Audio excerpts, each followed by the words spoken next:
Hello and welcome to another episode of the Empowering Leaders podcast. At Aleda, we are passionate about inspiring connections and creating a world of collaboration. Our signature program, Aleda Connect, curates groups of 5 to 6 leaders from diverse backgrounds in sport, industry, social venture and the arts who come together to learn, to connect and to collaborate. It's been amazing. Here you are on this Zoom call, feeling within the first session like you intimately know these people and care for them. And then all of a sudden realising that even though you're in totally different industries, we're all going through the same thing, or we've been through it and we can help each other, or there's just this hurdle that you can't see past, and then you share it with the group and there's 5 answers in 40 minutes and you think, I have not slept for 2 weeks thinking about that. Like, how is this possible? So you're listening to stories and the breadcrumbs of what makes success, and I constantly get something out of these Zoom calls and catch-ups because we're all living the same stuff, aren't we? Extraordinary people with extraordinary experience. What happens there is magical. The Empowering Leaders podcast is proudly brought to you by Victoria University, where cutting-edge sports and exercise science facilities like heat chambers, performance labs, and altitude environments mean VU is ranked 7th in the world for sports science. VU, uniquely you. As always, a big thank you to Jason Nicholas and his team at Temper Bedding, a mattress like no other. If you enjoy listening to the Empowering Leaders podcast, be sure to subscribe, and please, if you have a moment, we would love you to leave a review so we can reach more listeners and empower more leaders. Today we have an incredible guest, someone who has transformed the way elite athletes, leaders and organisations think about performance, fear and human connection. Dr. Pippa Grange is a psychologist, author and culture coach, best known for her groundbreaking work with England's national football team, helping them to shift their mindset from fear-driven performance to true psychological freedom. Pippa's career began in Australia, where she worked extensively in sports psychology, advising many AFL teams and other elite sporting organisations before taking on the role of head of people and team development at England's Football Association, the oldest football association in the world. It was there that she played a pivotal role in transforming England's national football team, shifting their focus from external pressures to a more connected, fearless mindset, one that helped drive the historic success at the 2018 World Cup. Pippa's impact on the English team was so great, it's now being portrayed across the UK in the critically acclaimed Dear England, an award-winning play about the journey to reshape English football. Beyond sport, Pippa's influence extends into leadership and culture building. She's often been compared to thought leader Brené Brown, someone she personally admires and has collaborated with in conversations around vulnerability, belonging and courageous leadership. Pippa's book, Fearless: How to Win at Life Without Losing Yourself, challenges traditional ideas of success and offers a more human-centered approach to high performance in a world obsessed with winning. Pippa Grange is helping us all to understand the impact of fear on performance and the pitfalls of operating with clenched fists rather than an open heart. Pippa, it was a big introduction, but it's been a big life. Nice to see you again. It's nice to see you too, Luke. Thank you. I need to get that bio off you. That was pretty impressive. Thank you. It's an impressive CV and a body of work that you've done, and you've had a huge influence on so many people. How do you reflect on what you've been able to achieve? You know, it's really interesting hearing somebody describe it like that. For me, to be a psychologist, to be even an author and a culture coach is to be in the background.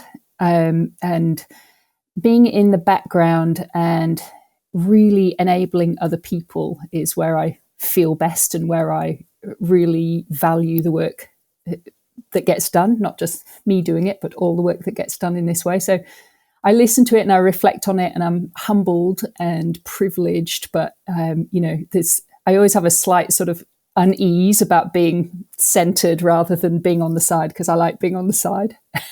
Well, it's nice to put you right front and center for this conversation. You're a brilliant author amongst all the other achievements, and your book Fearless has shown a whole generation of people how to start living their life with less fear. And you find, the real passions of deeper fulfillment you talk about a lot in the book. Can you share about some of the challenges that you share in the book about growing up in a council estate in Yorkshire and you tragically lost a brother to suicide? Has it been a really personal thing for you trying to teach the world about living with less fear?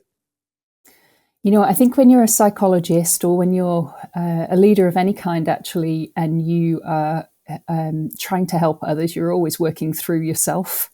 And I think anybody who imagines that they can do this kind of work without really understanding where they're at and what happened for them and how that becomes part of it. So yeah, absolutely, it influenced the way I see and the things I care about in a number of ways, not just in terms of method and context and what I think works, but also because it's personal. So, when I write about fear, it's personal. When I write about trauma, it's personal. When I write about performing from a more whole place, which I'm writing about now, it's personal. And it's sort of the job is to kind of like get rid of the things that might get in the way that have come from your own life and use them as context so that you can help other people. And I think that's the journey. But there's no way you have any kind of life that's got any kind of adventure in it, so to speak, that means that you can put that to the side and compartmentalize and be some kind of separate expert. You have to integrate both.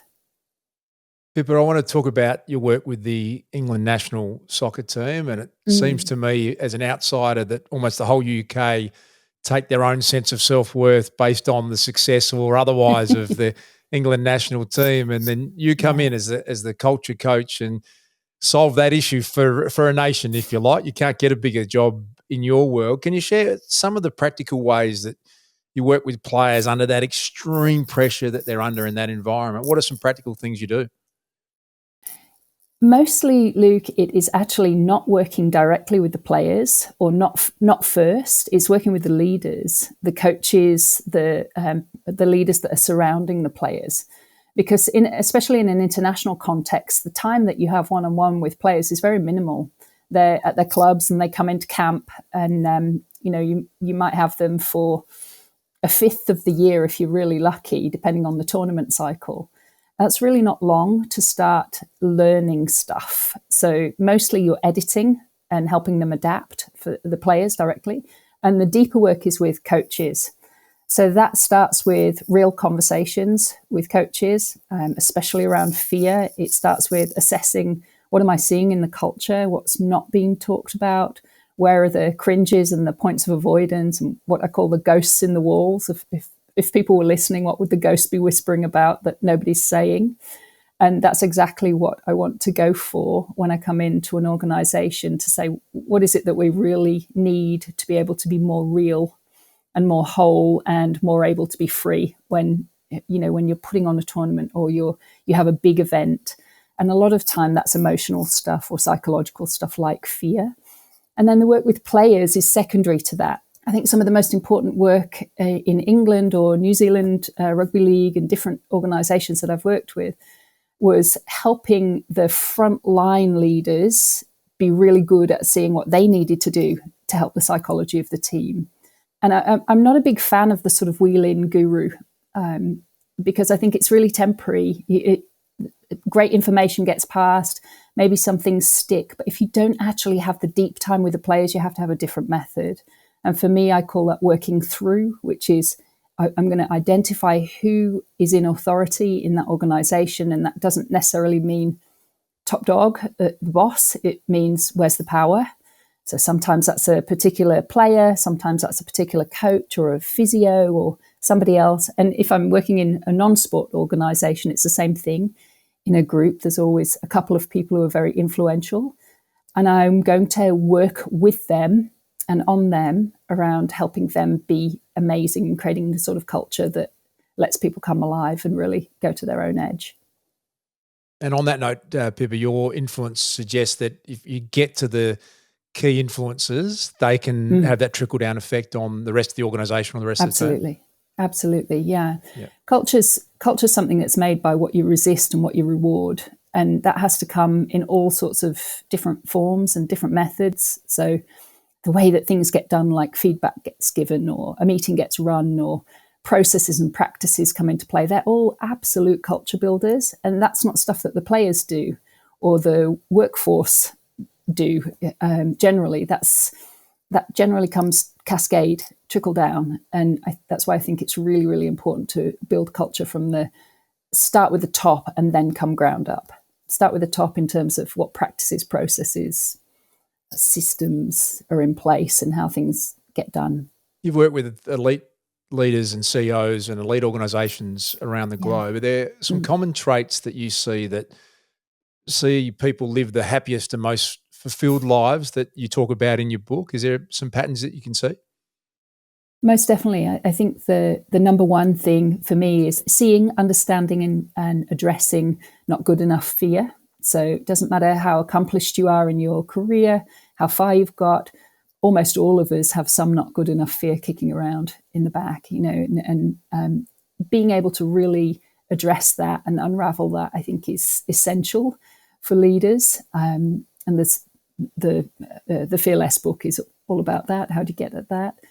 But I think connected to that is we talk a lot in leadership terms about authenticity, right? Like show up authentically. But sometimes I think that is just another role people play, and unless they really go there, unless they really are willing and safe enough to go there themselves as leaders and start to understand what's in their way, what do they want to avoid, what's the thing that they dread or fear most, or the relationship that's most tense for them that they don't want to face into, because sometimes they are the things that unlock the freedom. And so, really, really mapping out where are the things that you identify. If I were working with you, what are the things that you really think are your own blocks? Because as soon as you see them and admit them or face them, then we can get to work. And that's so often they're small things that are massive unlocks for psychological freedom.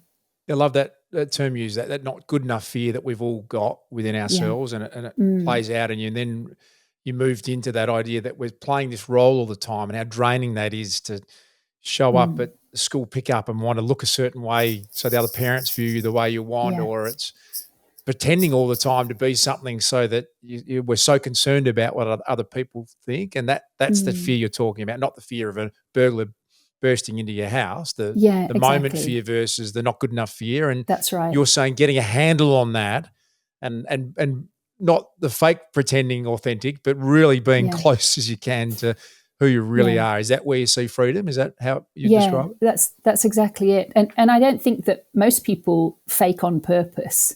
We need an in-between word between sort of honest and fake, because it's not sort of an intentional pretense, but we just all are so acculturated into presenting ourselves in particular ways, and so acculturated into sort of this idea of needing to look successful, whether that's as a parent or a professional in any sort of way, and really looking at where you think the gaps are. Sometimes what you might need to let go of is as important as what you might need to grow or build or change.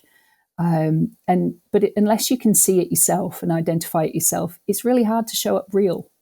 The show up real might be, okay, I'm not going to look perfect today. I'm not going to sound perfect today.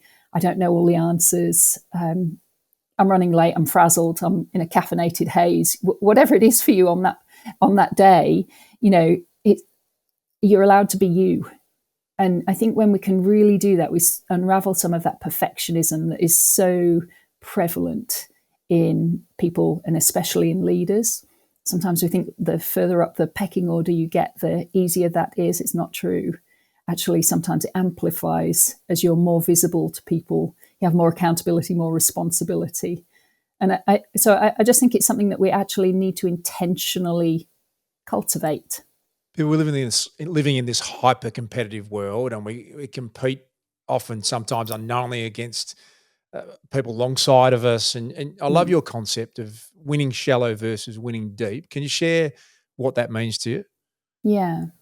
So when I talk about winning shallow, is the kind of winning that may look great on the scoreboard, so to speak, whatever that is for you, but it's driven by a scarcity mindset. It's winning so that you don't fail. It's running towards success because you're afraid of what's chasing you, rather than winning deep, which is much more about what's possible here. Where's my potential? What might happen? It's much more open. It's much more, it's got a lot more freedom in it.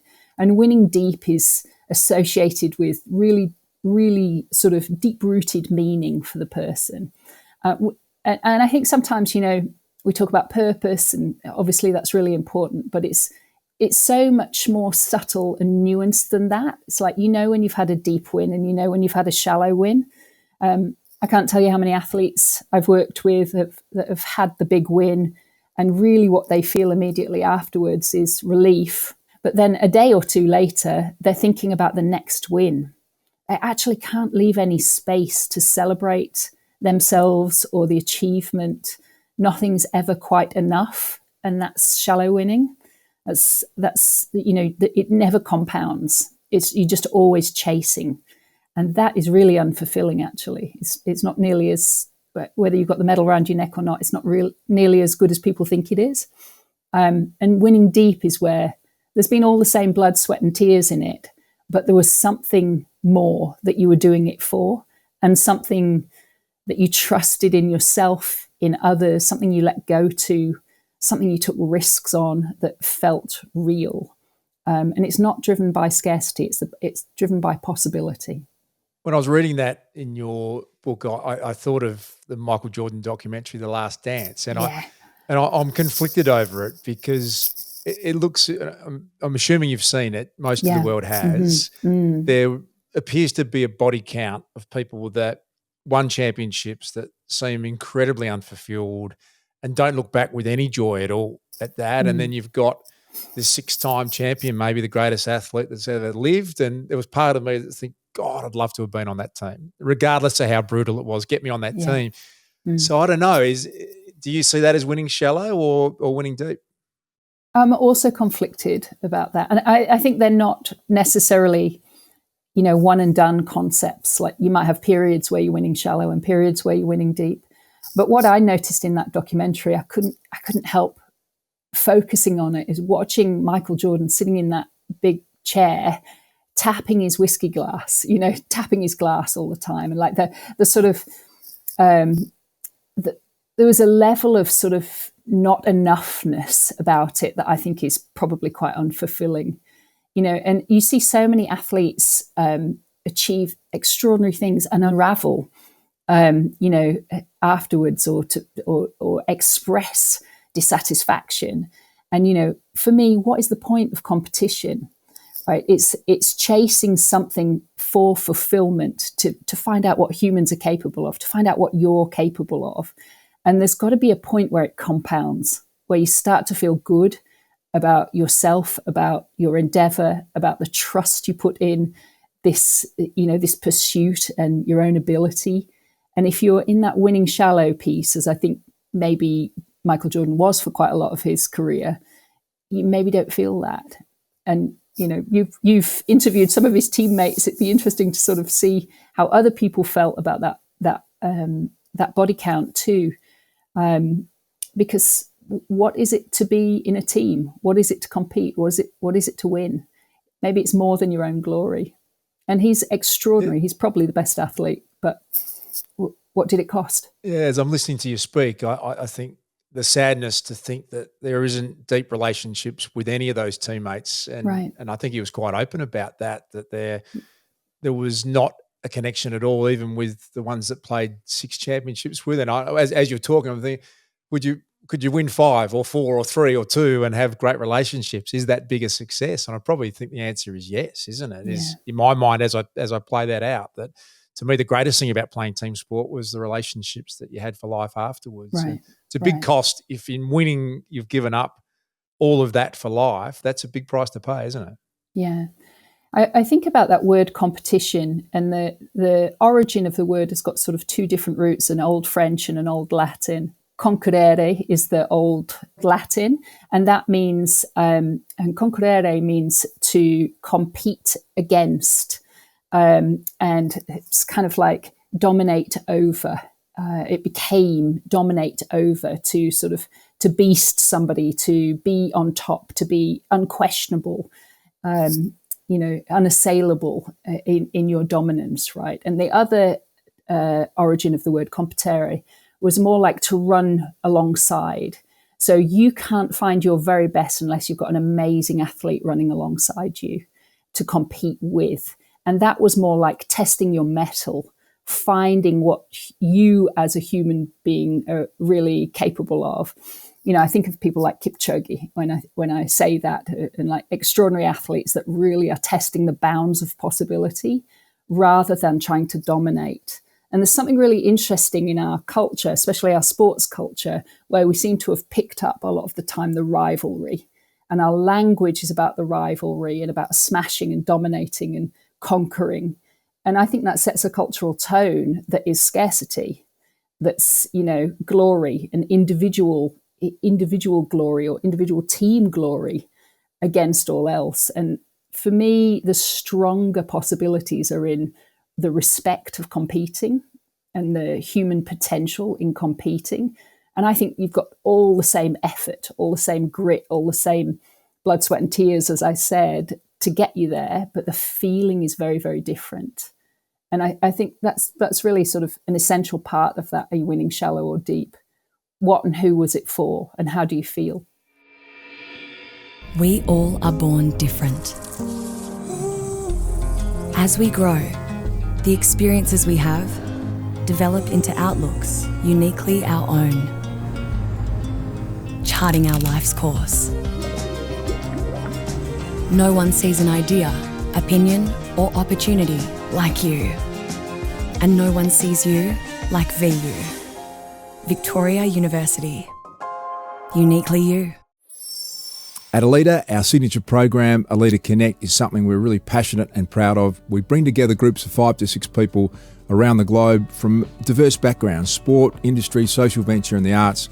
We come together to learn, to connect and to collaborate. The thing that I've loved about it is not just the meetings that we have with our group, it's the thinking that you do for days and days afterwards. Someone says something and it sparks a thought, and I found that I would go back and look at things that I was doing in a different light. Within my sport and within women's sport, I'm just someone who I try to lead by keeping people talking about the issues.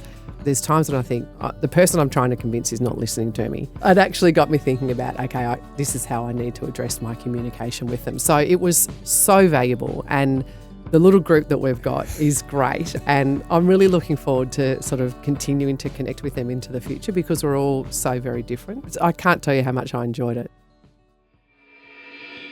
Yeah, I was thinking as you were talking about James Tompkins, I was lucky enough to interview on this podcast. He's a 6-time Olympian, one of the greatest Australian athletes, a triple gold medal winner, and he referenced a couple of times, and I won't get this quite right, but the original ode of the Olympics, the original creed, which was talking about the wholeness of a person and that you needed great academics for the mind and you needed spirituality for the soul, and the physical part was just part of the all-round performer, and you celebrated the great all-round human being, not just the athlete who could run the fastest or the longest. And maybe it feels as though our world's gone the other way, isn't it? That we don't value the whole rounded part that you're talking about that maybe is sort of fearing less and living a more wholesome life. Yeah, I totally agree with that. 2 words you use there, whole and soul, that I think are really central in this. Human performance, human endeavour, whether it's sort of scientific breakthrough or Olympic gold, has always been about understanding ourselves. How far can we go? What are we? Who are we? What's possible? And I think as we've got more excellent at the technical, we've lost something in there. We've kind of mechanized ourselves a little bit, become a little bit maybe more robotic than we ought to be, a bit more narrow, a bit more expert. And in the deepening of expertise, potentially we've lost some wholeness. And that for me is really a dreadful shame and something that we need to get back to, especially for young people and young athletes. Renee Brown's a huge fan of your work, Pippa, and references it regularly, and you've collaborated with her, and the champion of the word vulnerability is how I think of her. How big a role does that play for you in success in life, being able to show up and be vulnerable with others? Well, for me, vulnerability is really close to honesty. What am I prepared to share with the world about who I am? And that doesn't mean you have to expose yourself. And Brené talks about this a lot. It doesn't mean full exposure, because, you need to also feel safe enough to be vulnerable.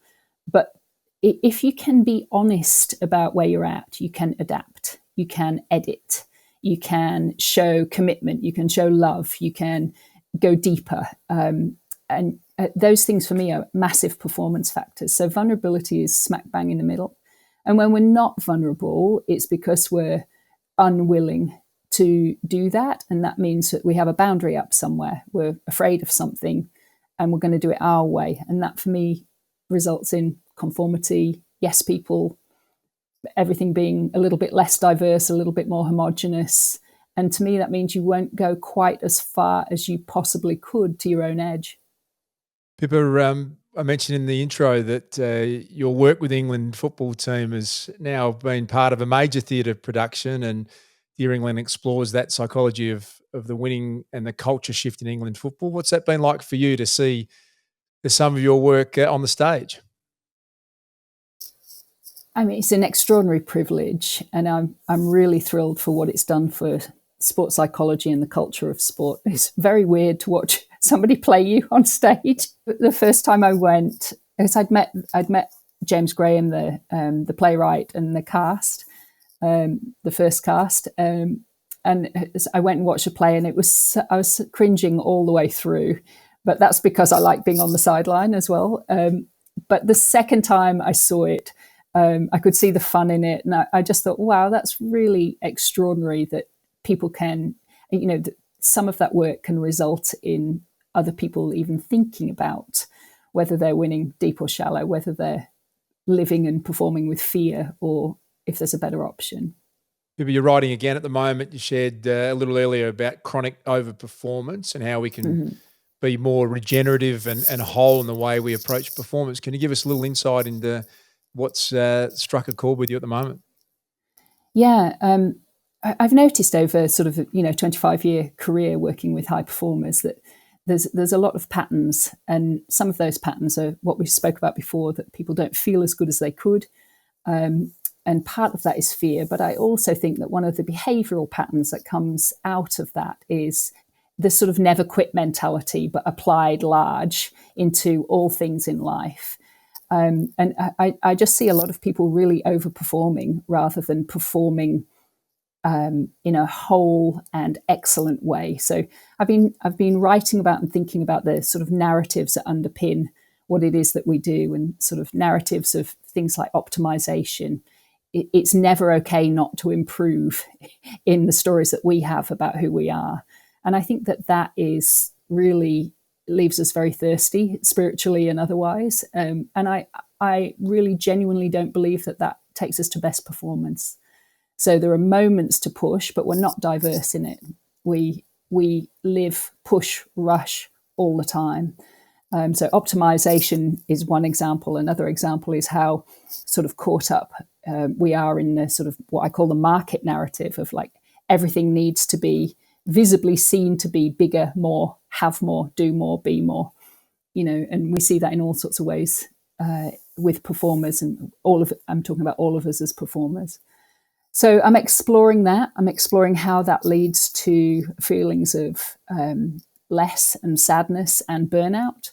And then what are the sort of tipping points that turn us into living from a more whole place? I describe it as whole being. And then, what would we need to do if we were regenerative in our performances? What would we shift? Because we still want to perform. Performing feels great, right? But to do it the same way all the time with no off button, I think we've got a little bit caught up in a cultural narrative that doesn't serve us as human beings. And the whole point is life. Yeah, and we sometimes miss the point of life in the pursuit of all these things, as you write beautifully about, in the race to have more and be seen to do more. And then you introduce people find it hard to talk about soul or talk about love or even love in sport, how would you even introduce that? But you're saying that they're the missing ingredients, that we're not actually getting to that sort of deeper sense of what living's all about. Is that a question you're asking? Yeah, absolutely. For me, the pursuit of sport, this is why I think that those sort of root origins of the word competition are so interesting, because it's all love. Everything I've ever seen in sport, from working with like 6-year-olds through to vets, it's about love. it's joy and potential and expression. And there are moments of, in any sport, there's aggression and there is dominance over and all of those things, but they've just become so big, and they've been marketed basically to be too central. And actually, when you ask anybody, any athlete or any coach, what is it that you got from this? And they're really, when you get down to the bottom of the ladder, they're going to say love. I felt something I didn't know was possible to feel. I connected to people, to audiences, to fans, to teammates, and self-love as well, if we get it right. I think it's all about love. And then this question of soul, which it's pretty terrifying, turning up and talking to a bunch of blokes with their arms folded, usually blokes in my case, in my career, talking about soul, and that people are imagining, oh, what is this? Where is this going? But actually, the sort of pursuit of something else, something bigger, that is where that sits. And when we reduce it all to mechanics and the technical and the expert and the can't fail and the this window only, you miss soul and you miss love, and the whole thing wasn't, has got a high risk of not being worth it. Yeah, and the saddest thing for me is we all do things initially because we love them when we're kids, or we kick a ball because we're fascinated and we love it, and then you've witnessed it many times over, and we've all seen this high-profile athlete who are all suffering performance anxiety, or you can see the love of the sport's completely drained out of them. And it feels to me that's becoming an all too common occurrence, that love of playing the game essentially goes with trying to be a professional. Yeah. And sometimes with a coach or a leadership group in an organization, I might ask, what is it that you can't give up? As a starting question, and see where they're at in terms of this idea of scoreboard winning versus what is this as a human endeavor. And of course, there's the commerciality and all the other things that you have to roll into that, but then they don't have to be exclusive. If you work and play with love and soul, it doesn't mean that everything else is going to go horribly wrong.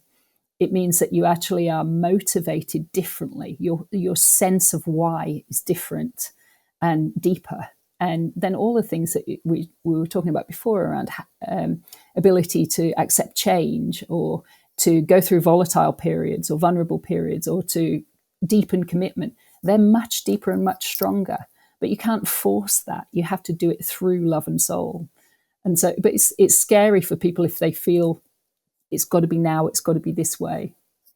There'll be old school coaches listening to that going, what do you mean let go of the competitive element, and that it can't possibly work? But you're saying even in the most elite environments, if you simplify it back down to that, and you regain your love and your connection for what you're doing and your connection to your teammates, and find something deeper, performance is going to go up. That's what the research is saying.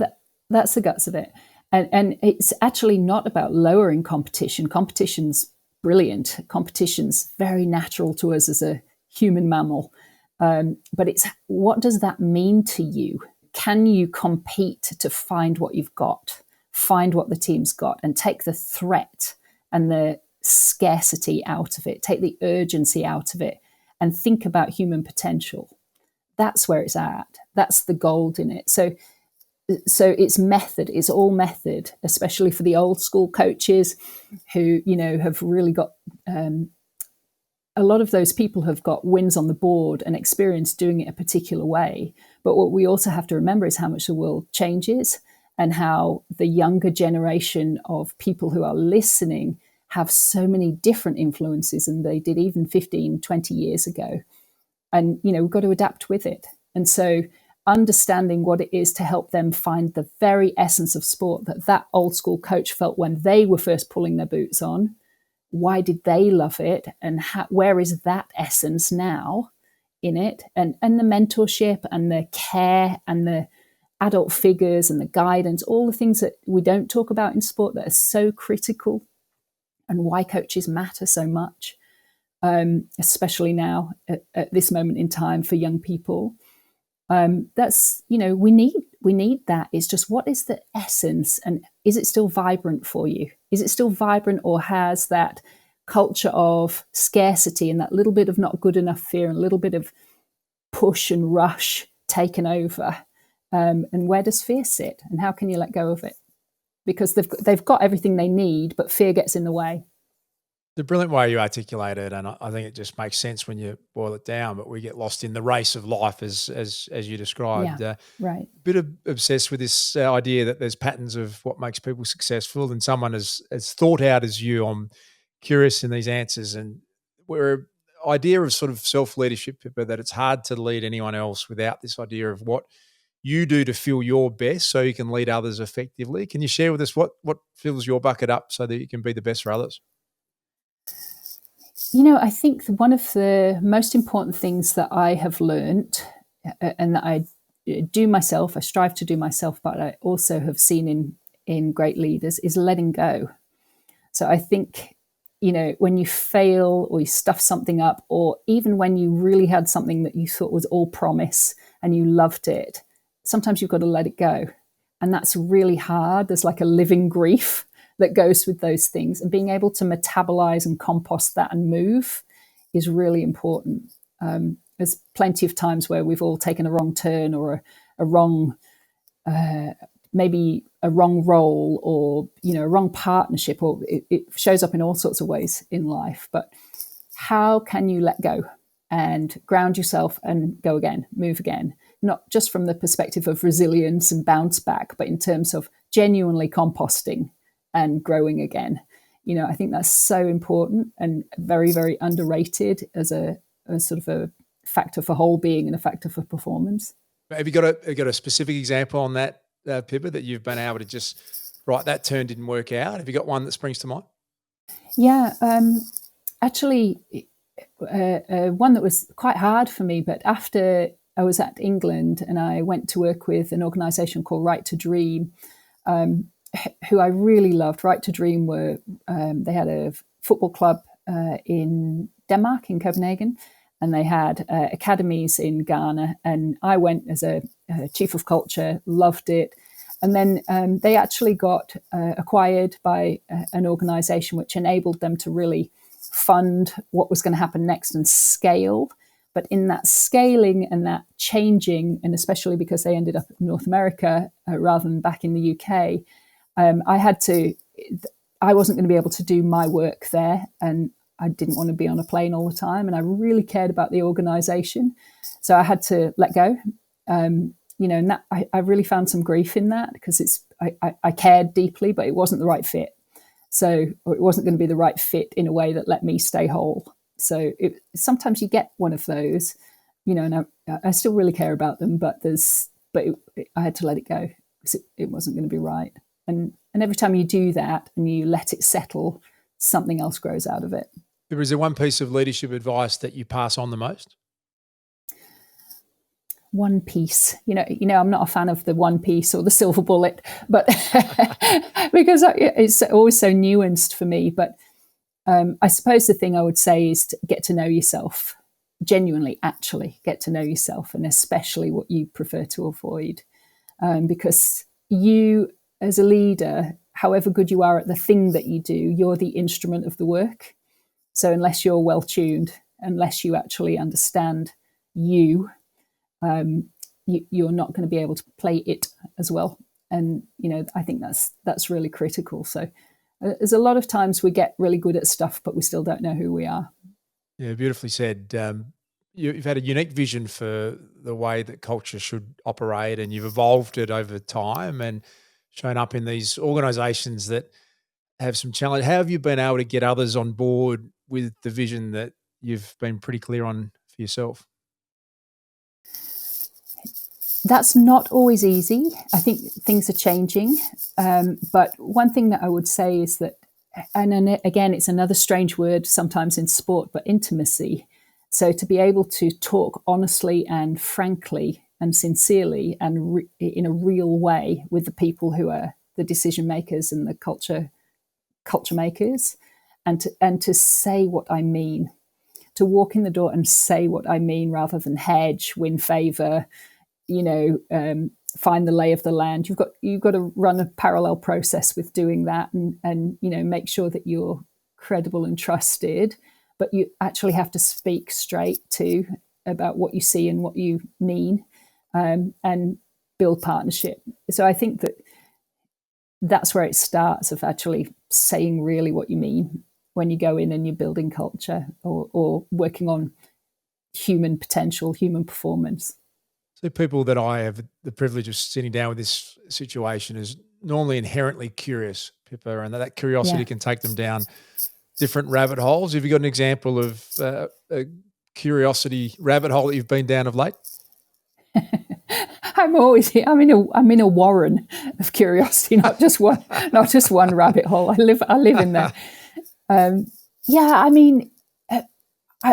think probably the one that stands out for me is I'm always curious about why people resist things. Like, where does resistance come from? Is it actually fear? Is it genuinely informed by experience?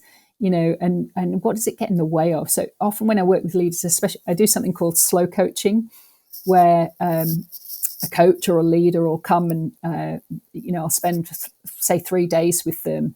And the first day and a half is just regrounding, recentering. We might be out hiking, they might be in the sauna and the ice bath, they might be, just getting back in their body, basically, so they can think spaciously. And one of the things quite often that I speak about with coaches or leaders when I do that is, what is it that you'd rather avoid? Where are your points of resistance?